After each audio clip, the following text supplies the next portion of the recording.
എപ്പിസോഡിന്റെ opening സീനിൽ നമ്മുടെ ഗോകുവും ബുൽമയും അവർ രണ്ടുപേരും ഇപ്പോ റൈഡിംഗ് പാർട്ട്നേഴ്സായി അവരുടെ യാത്ര തുടർന്ന് പോയിക്കൊണ്ടേയിരിക്കുകയാണ്.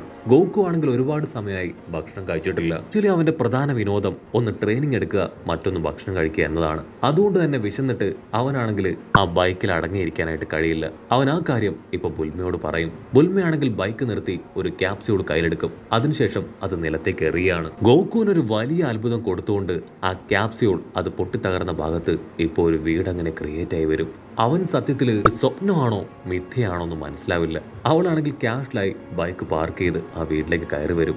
ഗോകു ആണെങ്കിൽ ഇപ്പം ഒന്ന് പേടിച്ച് ആ വീടിന്റെ അകത്തേക്ക് കയറി വരും. അതിനുശേഷം അവന് കഴിക്കാനായിട്ട് എന്തെങ്കിലും ആ വീടിന്റെ അകത്തുണ്ടോ എന്ന് ചെക്ക് ചെയ്യാണ്. ഗുൽമയാണെങ്കിൽ അവനോട് ചോദിക്കും, നീ ഇവിടെ വെറുതെ വായി നോക്കി നിൽക്കുകയാണോ? ആദ്യം നീ പോയി ഒന്ന് ഫ്രഷ് ആവും, ഒന്ന് കുളിച്ചിട്ട് വാ. അതിനവൻ പറയും, കുളിക്കാനോ? ഞാൻ ഇതുവരെ കുളിച്ചിട്ടില്ല.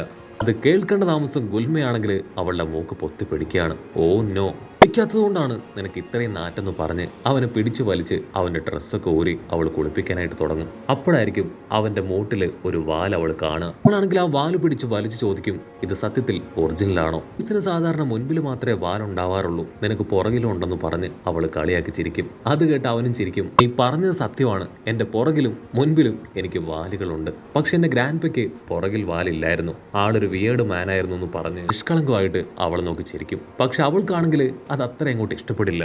അവളാണെങ്കിൽ ടെററായിട്ട് പറയും, സത്യത്തിൽ നിന്നെ കാണുമ്പോൾ എനിക്ക് പേടിയാവുന്നു, നിന്റെ ഗ്രാൻഡ് പേ അല്ല, നീയാണ് വിയേർഡായിട്ടുള്ള ക്രീച്ചർ എന്ന് പറയും. അവിടുന്ന് അങ്ങനെ ബ്ലാക്ക് ഔട്ട് ചെയ്ത ഇവിടെ നമ്മുടെ ബുൽമ പെണ്ണ് അവളാണെങ്കിൽ ബാത്ടബില് അവളുടെ കുളി ആരംഭിക്കുകയാണ്. ആ സമയം കുളിച്ച് മിടുക്കനായ ഗോകു അവൻ അവളുടെ അടുത്തേക്ക് വന്ന് പറയും, ഞാൻ നിന്നെ ഹെൽപ്പ് ചെയ്യാനാണ് ഇവിടേക്ക് വന്നത്, നീ എന്നെ കുളിക്കാനായിട്ട് സഹായിച്ചില്ലേ, സോ ഞാൻ നിന്നെ കുളിപ്പിച്ചു തരാം. ഗുൽമ പെണ്ണാണെങ്കിൽ അത് കേട്ട് ഷോക്കാവും. ഓ നോ, നീ ഒരു കൊച്ചു പയ്യനാണ്, സോ നീ ഇപ്പൊ തന്നെ ഇവിടം വിട്ട് പോകണം, എനിക്ക് നന്നായിട്ട് ആസ്വദിച്ചൊന്ന് കുളിക്കണം, സോ നീ തൽക്കാലം പുറത്തു പോയി നിൽക്ക്.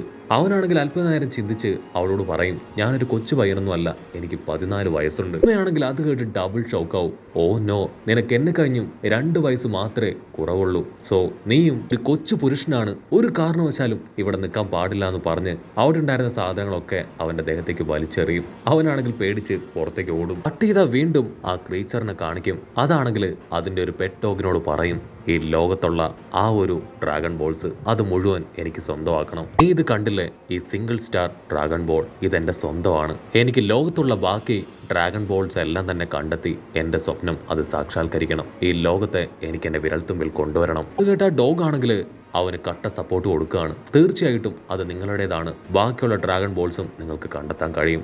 ഉടനെ ക്രീച്ചർ ടെൻസ്ഡ് ആവും. നമ്മൾ വെറുതെ ഇങ്ങനെ ഇരുന്ന് സംസാരിച്ചിട്ട് യാതൊരു യൂസും ഇല്ല. നമ്മൾ സംസാരിച്ചുകൊണ്ട് വേസ്റ്റ് ആക്കുന്ന ഈ സമയത്ത് മറ്റാരെങ്കിലും ആ ബോൾസ് കണ്ടെത്തിയാലോ, അതുപയോഗിച്ച് ഈ ലോകത്തിന്റെ തന്നെ കിങ്ങായി മാറിയാലോ, അതെനിക്ക് സഹിക്കാൻ കഴിയില്ല. സോ എത്രയും വേഗം നമുക്ക് ബാക്കിയുള്ള ബോൾസ് കണ്ടെത്താനുള്ള ശ്രമം ആരംഭിക്കണം. അതിനാ ഡോഗ് ആണെങ്കിൽ വണ്ടടിച്ച് ഇപ്പൊ മോൺസ്റ്ററിനോട് ചോദിക്കും, സത്യത്തിൽ നിങ്ങളുടെ ആഗ്രഹവും എങ്ങനെയെങ്കിലും ഈ ലോകത്തിന്റെ അധിപനായി മാറാനല്ലേ?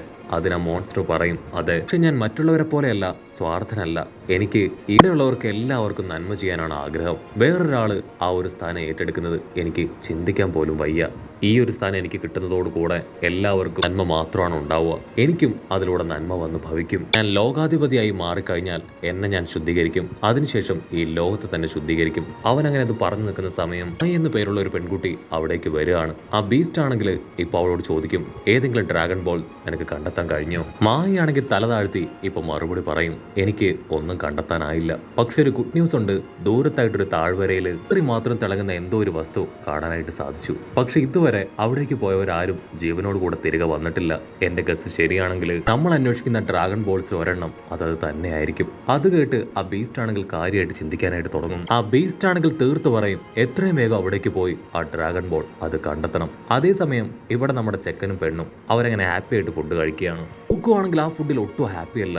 സോ അവളോട് ഇതിലും അടിപൊളി ഫുഡ് അത് ഞാൻ കണ്ടെത്തി വരാമെന്ന് പറഞ്ഞ് പുറത്തേക്ക് വരും. അപ്പൊ മുകളിലായിട്ട് ഒരു ഫ്ലൈറ്റ് അങ്ങനെ പോകുന്നത് അവൻ കാണും. അവനാണെങ്കിൽ അതൊരു ബേർഡ് ആണെന്നായിരിക്കും തെറ്റിദ്ധരിക്കുക.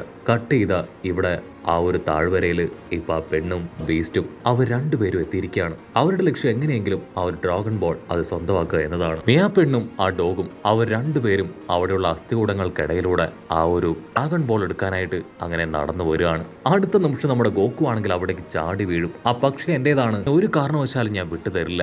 അത് കേട്ട് അവർ രണ്ടുപേരും ഞെട്ടുകയാണ്.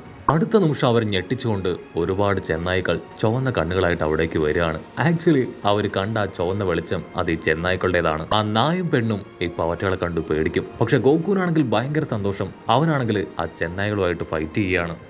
ഗോക്കു ആണെങ്കിൽ ആ ഒരു കുറുക്കന്മാരോട് ഫൈറ്റ് ചെയ്യുന്ന ഗ്യാപ്പിൽ ആ പെണ്ണും ഡോഗും അവർ രണ്ടുപേരും പ്ലെയിനിൽ കയറി രക്ഷപ്പെടാനായിട്ട് ശ്രമിക്കുകയാണ്. ഗോക്കുവിന് അത് കണ്ട് സഹിക്കില്ല. എന്റെ ബേഡാണ്, ഒരു കാരണവശാലും ആ ബേർഡിന് ഞാൻ വിട്ടുതരില്ല എന്ന് പറഞ്ഞ് അവന്റെ സ്റ്റിക്ക് ഒരു മന്ത്രം ഉപയോഗിച്ച് വലുതാക്കും. അതിനുശേഷം ആ സ്റ്റിക്കിൽ അങ്ങനെ നല്ല ഫോഴ്സിൽ വലിച്ച് ഫ്ലൈ ചെയ്തു പോയി ആ പ്ലെയിനെ ചവിട്ടി താഴെയിടും. അതങ്ങനെ താഴേക്ക് പോയി പൊട്ടിത്തെറിക്കുകയാണ്. അത് പൊട്ടിത്തെറിക്കുമ്പോഴായിരിക്കും അത് പക്ഷിയല്ല എന്തോ ആണെന്നുള്ള സത്യം അതവൻ മനസ്സിലാക്കുക. അപ്പൊ ദൂരത്തായിട്ട് ഒരു മരക്കമ്പില് ആ പെണ്ണും ഡോഗും അവർ രണ്ടുപേരും തൂങ്ങിക്കിടക്കുകയാണ്. അല്പസമയം കഴിഞ്ഞ് ഗോകു അവനാണെങ്കിൽ ബുൽമയുള്ള ആ വീട്ടിലേക്ക് ഒന്ന് ഡോർ നോക്ക് ചെയ്യും. അവൾ ഡോർ ഓപ്പൺ ചെയ്യും. അവൻ ഹാപ്പി ആയിട്ട് ഒരു പഴുതാരയും കുറുക്കനെയും കാണിച്ചു കൊടുക്കും. എനിക്ക് ഇന്നത്തേക്കുള്ള ഫുഡ് കിട്ടി, നമുക്ക് ഹാപ്പിയായി ഇതിനെ കുക്ക് ചെയ്ത് കഴിക്കാം. അവളാണെങ്കിൽ അത് കാണേണ്ട താമസം പേടിച്ച് ഡോറ് അത് വലിച്ചടക്കുകയാണ്. പക്ഷെ ഗോകുവിനാണെങ്കിൽ യാതൊരു കുലുക്കവും ഇല്ല. അവരതിനെ തീയിൽ ചുട്ട് ഹാപ്പി ആയിട്ട് കഴിക്കും. അതിനുശേഷം നൈസായിട്ട് ആ വീടിന്റെ അകത്തേക്ക് വന്ന് ബെഡിൽ അങ്ങനെ ചാടിത്തുള്ളി കളിക്കുകയാണ്. വാവ്, എനിക്ക് ഈ ബെഡ് അത് ഒത്തിരി ഇഷ്ടമായി. ആദ്യമായിട്ടാണ് ഞാൻ എൻ്റെ ഗ്രാൻഡ് പേയുടെ കൂടെ അല്ലാതെ മറ്റൊരാളുടെ കൂടെ കിടക്കാൻ പോകുന്നത്, അതും ഒരു പെൺകുട്ടിയുടെ കൂടെ. അത് കേൾക്കേണ്ട താമസം ബുൽമയാണെങ്കിൽ അവന്റെ തലയ്ക്കൊരു കിഴുക്ക് വെച്ച് കൊടുക്കും. ഓ നോ, എന്ത് കരുതി നമ്മൾ രണ്ടുപേരും ഒരുമിച്ചാണ് കിടക്കാൻ പോകുന്നതെന്നോ? ഒരിക്കലും അല്ല. നീ ഈ ഫ്ലോറിൽ കിടക്കും, ഞാൻ ബെഡിൽ കിടക്കുമെന്ന് പറഞ്ഞ് താഴെ ഒരു ബ്ലാങ്കറ്റ് വിരിച്ചു കൊടുക്കും. ഗോകുവിനാണെങ്കിൽ ഭയങ്കരമായിട്ട് നിരാശ തോന്നും. അവനാണെങ്കിൽ അവളോട് റിക്വസ്റ്റ് ചെയ്യാണ്, പ്ലീസ് ഒരു തവണയെങ്കിലും ഞാൻ ഇവിടെ കിടന്നോട്ടെ. ഞാൻ എപ്പോഴും എൻ്റെ ഗ്രാൻഡ് പേയുടെ മടിയിൽ തല വെച്ചാണ് കിടക്കുക, അതുപോലെ കിടക്കാൻ എനിക്ക് ഒരുപാട് ആഗ്രഹമുണ്ടെന്ന് പറയും. അത് കേട്ട് ചിരിച്ച് അവളാണെങ്കിൽ ഇപ്പൊ അവളുടെ മുടി കോമ്പിയാണ്. അവള് അവന്റെ പാരന്റ്സിനെ കുറിച്ച് ചോദിക്കും. അവനാണെങ്കിൽ ക്യാഷ്വലായിട്ട് പറയും, എനിക്ക് എൻ്റെ പാരന്റ്സിനെ കണ്ട ഓർമ്മയില്ല. അവർ രണ്ടുപേരും ചേർന്ന് എന്നെ ആ താഴ്വരയിൽ ഉപേക്ഷിച്ചു. അതിനുശേഷം ഗ്രാൻഡ് പേ ആണ് എന്നെ കണ്ടെത്തി എനിക്ക് ആവശ്യമായിട്ടുള്ള എല്ലാ കാര്യങ്ങളും തന്ന് എന്നെ ഇവിടെ വരെ കൊണ്ടുവന്നത്. സോ എനിക്കതിൽ യാതൊരു വിഷമവും ഇല്ല എന്ന് പറയും. അത് കേട്ട് അവളും ചിരിക്കും. അവിടുന്ന് അങ്ങനെ കട്ട് ചെയ്ത നെക്സ്റ്റ് ഡേ ഉൽമയാണെങ്കിൽ കോഫി ഉണ്ടാക്കി അവന് കൊടുക്കും. അതിനവൻ പറയും, എനിക്കിതൊന്നും ആവശ്യമില്ല, എനിക്ക് രാവിലെ ട്രെയിനിങ് എടുക്കണമെന്ന് പറഞ്ഞ് പുറത്തേക്ക് വരികയാണ്. അവിടെ ഉണ്ടായിരുന്ന വലിയൊരു പാറ അതവൻ അങ്ങനെ തൂക്കിയെടുത്ത് തവിട് പൊടിയാക്കി പൊട്ടിച്ചു കളയാണ്. അതിനുശേഷം തൊട്ടടുത്തുള്ള മറ്റൊരു പാറ എടുക്കും. അപ്പോഴായിരിക്കും അവൻ തിരിച്ചറിയുക അതൊരു പാറയല്ല, ആമയാണ്. ആമയാണെങ്കിൽ ഉച്ചത്തിൽ പേടിച്ച് നിലവിളിക്കുകയാണ്. ഓ നോ, ആരോ എന്റെ കാലുവാരി, മര്യാദയ്ക്ക് എന്നെ താഴെ ഇറക്ക്. അത് കേട്ട് ഗോകു ആണെങ്കിൽ അതിന് താഴെ ഇറക്കും. പുറത്തുള്ള ശബ്ദം കേട്ട് ഇപ്പൊ ഗുൽമയാണെങ്കിൽ പുറത്തേക്ക് വരും. ആമയെ കാണുമ്പോൾ തന്നെ അവൾ തിരിച്ചറിയും അതൊരു കടലാമയാണ്. ആമ അവളോട് ഒരല്പം ഉപ്പുവെള്ളം ചോദിക്കും. അതനുസരിച്ച് അവൾ അതിന് ഉപ്പുവെള്ളം കൊടുത്ത് കാര്യം അന്വേഷിക്കും. ഉടനെ ആ കടലാമ പറയും, ഞാനും എൻ്റെ ഫ്രണ്ട്സും കൂൺ അന്വേഷിച്ചാണ് കടലിൽ നിന്ന് പുറത്തേക്ക് വന്നത്. പക്ഷേ കൂണ് കണ്ടെത്താനായില്ല എന്ന് മാത്രമല്ല, തിരികെ കടലിലേക്ക് പോകാനുള്ള വഴി എനിക്ക് തെറ്റിപ്പോയി. അതിനുശേഷം ഒരുപാട് കാലമായി ഞാനിങ്ങനെ അലഞ്ഞു നടക്കുന്നു. ഒരല്പം ഉപ്പുവെള്ളം അതെനിക്ക് ഇപ്പോഴാണ് കിട്ടിയത്. എങ്ങനെയെങ്കിലും എനിക്ക് കടലിലേക്ക് തിരികെ എത്തണം. ഉൽമയാണെങ്കിൽ പെട്ടെന്ന് തന്നെ അവളുടെ റഡാർ എടുത്ത് ചെക്ക് ചെയ്യും. അപ്പോൾ അവൾക്ക് മനസ്സിലാവും ആമ അത് സഞ്ചരിക്കുന്നതിന്റെ ഓപ്പോസിറ്റ് സൈഡാണ് ബീച്ച് ഉള്ളത്. ആ കാര്യം അതാണെങ്കിൽ ആ ആമയോട് പറയും. അത് കേട്ട് ഗോകു കടൽ എന്താണെന്ന് ചോദിക്കും. അവള് പറയും, ഒരുപാട് ഉപ്പുവെള്ളമുള്ള ഒരു വലിയ ുള്ള വെള്ളക്കെട്ട്, അതാണ് കടല്. അവിടെ ഒരുപാട് വലിയ വലിയ മത്സ്യങ്ങളുണ്ട്, ആമയെ പോലുള്ള ജീവികളുണ്ട്.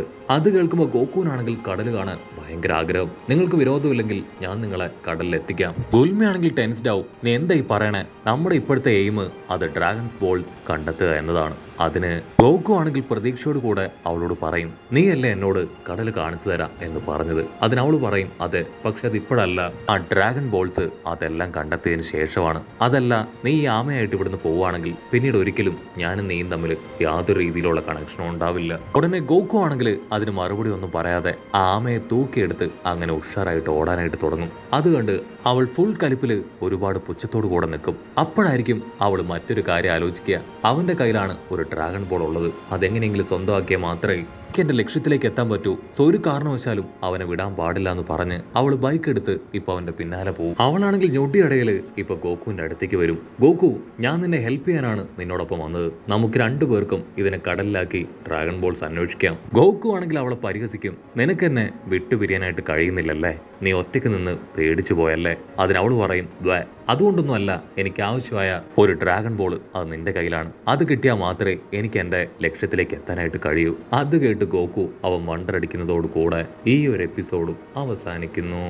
എപ്പിസോഡ് ഇഷ്ടപ്പെടുകയാണെങ്കിൽ തീർച്ചയായിട്ടും ലൈക്ക് ചെയ്യാനും കമന്റ് ചെയ്യാനും ഷെയർ ചെയ്യാനും മറക്കല്ലേ. അടുത്തൊരു അടിപൊളി എപ്പിസോഡുമായിട്ട് കാണുന്നവരെ it's me with Mallu episode.